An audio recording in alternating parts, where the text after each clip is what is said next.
And then she just looks up her estranged grandfather's private medical records, because she's a nurse, mind you, finds out he has cancer, and proceeds to tell 5 other people.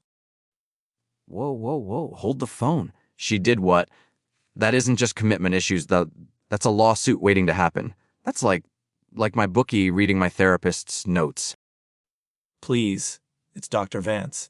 And yes, that is arguably the most ethically questionable moment in Jill Shalvis's The Family You Make. Welcome back to Heartbook Radio, the only book show that requires a stiff drink beforehand. Stiff drink. I needed 3 just to get through Jane whining about her feelings. This book isn't a romance. It's a cry for professional help disguised as a Kindle Unlimited download. And don't get me started on the title. The Family You Make, more like the lawsuits you invite. While your assessment lacks nuance, it touches upon the central conflict for many readers. We have Jane Parks, our heroine, who survives a terrifying gondola accident with Levi Cutler, only to immediately dive headfirst into, avoidance. Avoidance. She runs from good things like they're serving pineapple on pizza, which, frankly, is a crime against nature, almost as bad as her APA violation. Olivier, this poor guy, he's practically perfect, good job, nice guy, probably flosses. And she treats him like he's got the plague just because he wants to, date her. Jane exhibits classic signs of avoidant attachment disorder, likely stemming from underdeveloped childhood trauma narratives which the author only superficially explores. Oh, here we go. Dr. Frood. She's not complicated.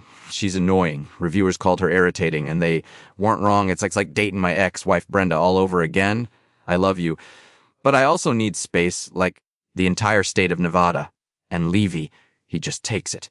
What's wrong with this guy? Does he have any self-respect? He lies to his dying mom. Okay, thought she was dying. That Jane's his girlfriend.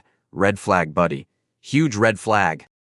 The fake dating trope is a staple, albeit one stretched thin here.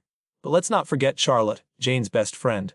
Equally commitment-phobic, and apparently engages in bafflingly passive-aggressive behavior. Baffling? It's psychotic? This woman, Charlotte, she's a surgeon, right? Supposedly smart. Someone shovels her driveway, a nice gesture, and she puts the snow back. Puts snow back? What kind of lunatic does that? That's worse than my neighbor Henderson, who reports my recycling bin if the lid's open half an inch. It does strain credulity. And her love interest, Mateo, another paragon of patience dealing with her erratic behavior. It's a pattern. It's a snooze fest. Guy is nice, girl freaks out, girl pushes guy away, repeat 50 times. One reviewer called it tedious and repetitive, and buddy, they nailed it. And don't get me started on Levi's parents. Prying, boundary stomping, understatement of the century. They're the kind of people who show up unannounced and ask why you haven't had kids yet. Hated M. They certainly represented a significant external pressure on the fragile Jane and Levi dynamic. And the niece Peyton? Her dialogue felt forced. Forced. The kid yells, "I have to poop," at dinner. That's not precocious, that's just bad parenting.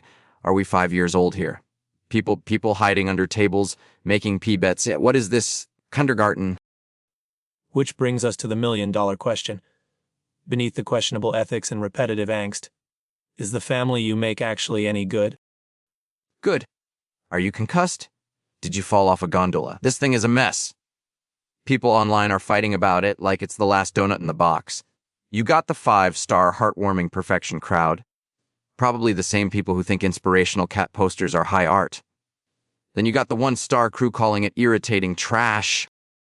The critical reception is remarkably polarized. We received a fake listener email. Producer Tony insists I clarify, from Brenda in Boys. My Brenda. Unlikely. This Brenda writes, I just adored Jane. Her struggles felt so real. I cried on the subway reading this, bless her heart. But then we have an email from Fidop in Fresno who says, and I quote, forget Jane's issues. I couldn't get over the Venmo error. Shalvis clearly doesn't know there's no accept payment button. It ruined the whole book. See, people get it. Details matter, like that reviewer who was mad about the feral cat sleeping on a pillow cause of worms. Or the one counting how many times someone has squirmed.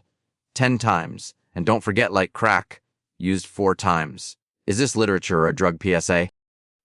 While the prose might lack variation, some found the core emotional journey compelling. The found family theme resonates. Found family. More like a family that needs group therapy. Okay, hypothetical. If Jane were a sandwich, what kind would she be? I'm thinking something really complicated that falls apart the second you pick it up. Like one of those fancy avocado toasts that cost $20 and leaves you hungry. I refuse to engage with that. The book attempts warmth, but the repetitive character cycles and that glaring have.A violation overshadow any fuzzy feelings. The opening gondola scene was genuinely tense. I'll grant it that. Yeah, the first chapter was okay. Downhill from there, literally. So, final verdict time, using our highly scientific, not at all arbitrary rating system. This book was more frustrating than trying to assemble IKE furniture after 3 beers. I give the family you make 3 out of 12 misplaced Allen wrenches, and maybe a cease and desist letter for that happy thing. I suppose I found moments of intended connection buried under layers of questionable choices and narrative loops for its ambition versus execution. I rate it 4 out of 9 therapy copays. You'll need them. Therapy copays, good one, Doc. Almost as good as that time you defended the Nightingale. We are not revisiting that. That's it for this week on Heartbook Radio. Join us next time when we tackle the controversial new release, My Hamster, the Secret Agent, a Cold War Tale. Hamster agents? Sounds more believable than this book. Keep it locked, folks.